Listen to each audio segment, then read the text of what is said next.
Both Castilian princes were handsome, but the princess arriving from distant Norway could choose only one of them. Christina was urged to make her decision quickly, as the ceremony had already been scheduled.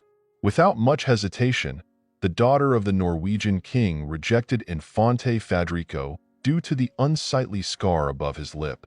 Christina's future husband was to be the second Infante, an elegant young man named Philip. The younger brother of the King of Castile had once chosen the path of a clergyman, but fate had altered his plans. Christina's father, King Haakon the Old of Norway from the Yngling dynasty, was known for his wide-ranging interests. He was intelligent, industrious, and quite fortunate.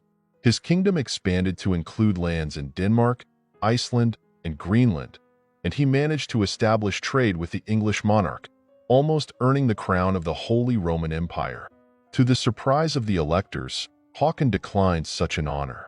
He had enough concerns in his considerable realm without wasting time on politics. Haakon had one primary goal: to ensure that his subjects lived in prosperity and did not seek reasons for rebellion.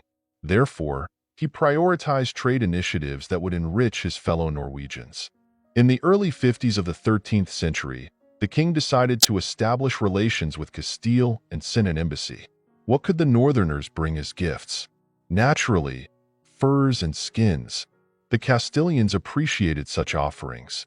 Diplomatic correspondence ensued, and a plan to unite the houses was born, especially since King Alfonso X had several unmarried brothers.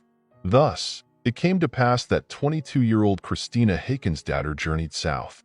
Her father, who adored his beautiful daughter, made one request: let the girl choose her own husband, since there were multiple suitors.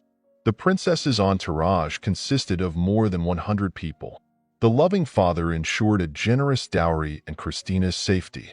He insisted that only part of the journey be made by sea due to tragic events in the Norwegian royal family. When another daughter of Haakon, Cecilia, married the king of the Isle of Man, she drowned with her husband on the way to their new home.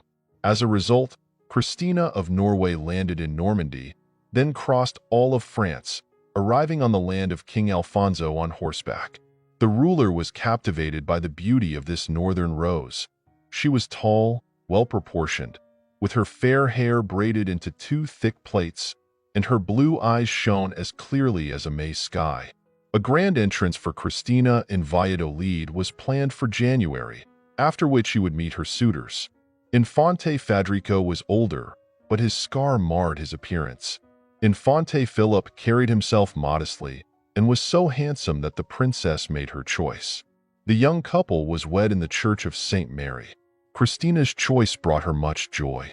Philip fell in love with his wife at first sight, and after the wedding, he showered her with gifts and affection.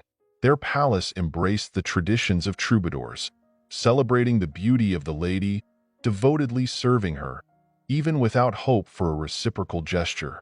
Philip, who had recently been named Archbishop of Seville, though he had not yet assumed the office, did everything to ensure his wife's happiness.